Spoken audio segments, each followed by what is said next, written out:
So get your headsets on and your trigger fingers ready, because we are sitting down with tech and gaming expert Hinds to dissect the magic behind Valorant, a free-to-play first-person shooter going on to its third year of release, and it's still super popular. Grant, as always, it is going to be exciting to tap into Valorant right now on this beautiful Tech Thursday, of course.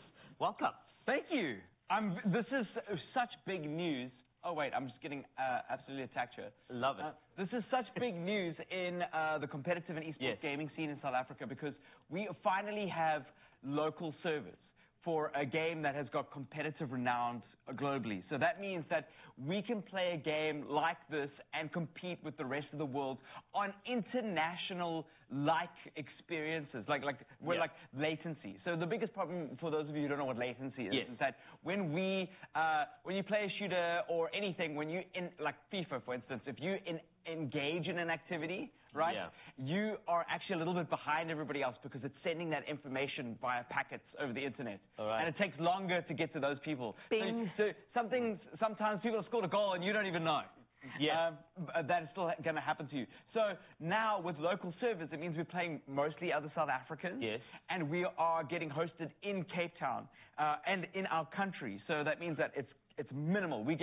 I was talking to you off air. When I lived in the UK for a short stint, I played Fortnite on 5 ping. I'm getting 3 ping. I'm getting better latency than I did overseas playing on like a big shooter. And that's massive for esports in South Africa as well, because we have super talents down here, but unfortunately we have South African internet, and now we can have better ping means better representation on the global stage for esports, which is fantastic. So I'm super happy about that. Exactly.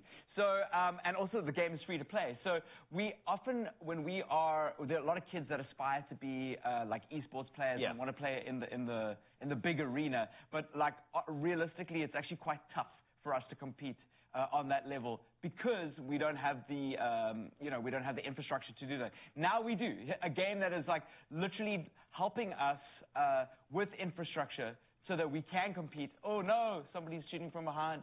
Well, let's talk about Valorant itself. I mean, for anybody who hasn't picked it up and played, why is this game so popular at the moment? Okay, so essentially it's a little bit like Counter-Strike. A lot of people understand Counter-Strike. It's 5v5. And you have to either plant or defuse a bomb. That's like what the whole objective is. And like take over the map. So it's kind of like a little bit like basketball, except or dodgeball. You get like you get voted out, like you get like taken out. And then every round, so this is the beginning of the new round, I can then earn money based on my performance in the previous round, and then buy equipment that will help me improve the next round. So it's a lot of strategy, a lot of teamwork, a lot of talking together to make sure that you are up to scratch. And that's where the competitive nature comes in, which is really cool. That particular storyline, that narrative, is that why it seems to have edged out some of the other players in this field? There I mentioned the others, but the Apexes and Fortnites. Why is Valorant becoming such a big thing? I think it's more accessible in many ways. You don't need like a very high-end PC to play it, number one, which is a big deal. And then secondly, I think it's the fact that we have local servers. A lot of people just migrated.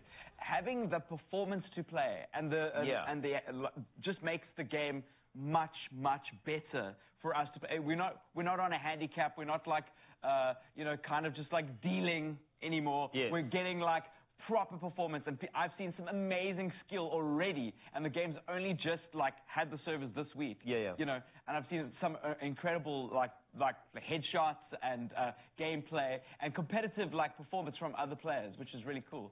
Well, I mean, actually, I can see, because this is, obviously on our big screen at the moment, but, on your laptop, it's so smooth. Like, there's just such a beautiful... No, because I've seen it off screen, but I mean, there's something so smooth about it, and I think it's really big for gamers. You don't want the latency. You want to get the immediate reaction, because the thing is, your immediate reaction means that it's better representation of your actual skill in-game. And I think that's why it's so important. You want to make sure that it's like getting good sports equipment, right? Yes, that's it. Like when you play, people understand, South Africans understand sports and esports. So like good sports equipment means that we're getting like dedicated AstroTurf put it that way, for a game. Oh, thank goodness. Is that a good analogy? Good analogy, brilliant right? analogy. You know, yeah. and I think that means that we can all play and have like a good culture of Valorant. Whereas previously, I must admit, I never played this game because the ping was so bad. Yeah. Every time I played the game, I just performed so badly because we didn't have that local infrastructure. But now that we do, I've been absolutely addicted. I've like taken 40 minutes out here, lunch breaks. I've been playing quite a fair amount. Yeah, and also full server lobbies, full of South Africans. It's just really nice to be able to have that, you know. It's going to be so cool to actually unpack this game even more a little bit later on your Feel Good Breakfast show. So Valorant, servers are here. We've got some gamers here and some people at the helm of making this possible. And, of course, free to play in South Africa with so much more fluidity. And I can tell you that more of those information pieces are coming your way very, very soon, as well as some other entertainment, as Graham will tell you right now.